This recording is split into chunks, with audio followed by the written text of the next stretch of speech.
जय हिंद साथियों। आज की दुनिया में वैश्विक राजनीति को सिर्फ ताकत और अर्थव्यवस्था के नजरिए से नहीं बल्कि सभ्यताओं यानी सिविलाइजेशन के नजरिए से भी देखा जा रहा है।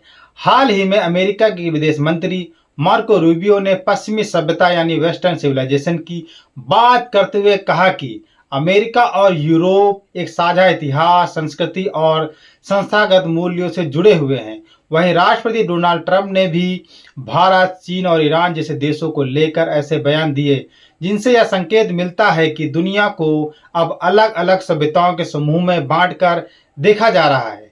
लेकिन सवाल यह है कि क्या वास्तव में किसी देश या समूह की ताकत केवल उसकी सांस्कृतिक एकरूपता यानी होमोजेनिटी में होती है? इतिहास कुछ और कहता है। अगर हम आधुनिक पश्चिमी देशों की सफलता को देखें तो उनकी असली ताकत सिर्फ सैन्य गठबंधनों या बड़ी अर्थव्यवस्था से नहीं रही है। उनकी सबसे बड़ी शक्ति रही है ओपननेस यानी खुलापन नए विचारों के लिए, नई प्रतिभाओं के लिए और दुनिया भर से आने वाले लोगों के लिए। यही कारण है कि अमेरिका और यूरोप लंबे समय तक विज्ञान, तकनीक और नवाचार के केंद्र बने रहे। आज आर्टिफिशियल इंटेलिजेंस यानी एआई की दौड़ इसका सबसे बड़ा उदाहरण है।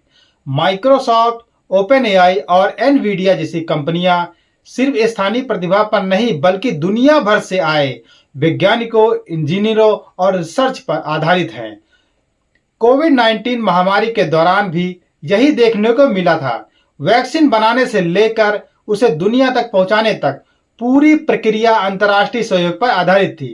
एस्ट्राजेनेका जैसी कंपनियों ने भारत के सीरम इंस्टीट्यूट के साथ मिलकर बड़े पैमाने पर वैक्सीन उत्पादन किया। यानी इनोवेशन और प्रोडक्शन किसी एक देश की सीमाओं तक सीमित नहीं है।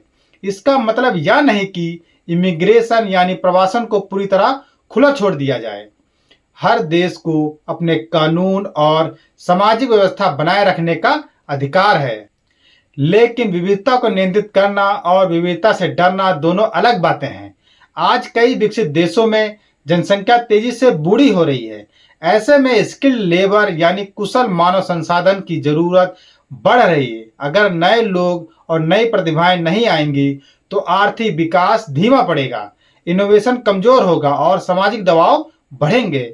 21वीं सदी की सबसे बड़ी चुनौतियां जैसे एआई, गवर्नेंस, क्लाइमेट चेंज और ग्लोबल सिक्योरिटी, इनका समाधान किसी एक सभ्यता या संस्कृति के भीतर रहकर नहीं किया जा सकता है। यही वजह है कि सभ्यताओं के टकराव वाली सोच कई बार वास्तविक समस्याओं को समझने में बाधा बन जाती है। हाँ, पहचान यानी आइडेंटिटी महत्वपूर्ण है।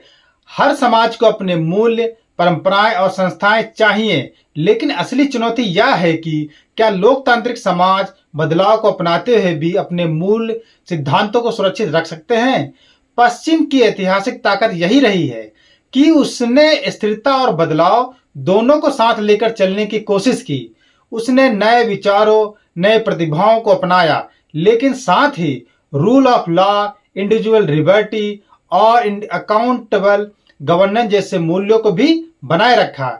इसलिए भविष्य की सबसे बड़ी नीति चुनौती यह नहीं कि दुनिया खुद को सांस्कृतिक दीवारों में बांट ले, बल्कि यह है कि खुलापन कैसे मजबूत संस्थाओं और स्पष्ट नीतियों के साथ संतुलित किया जाए। क्योंकि आखिरकार खुलापन कमजोरी नहीं है, अगर उसे सही संस्थाओं और नियमों के साथ चलाया जाए तो वही किसी भी समाज की सबसे बड़ी रणनीतिक ताकत बन सकता है। धन्यवाद।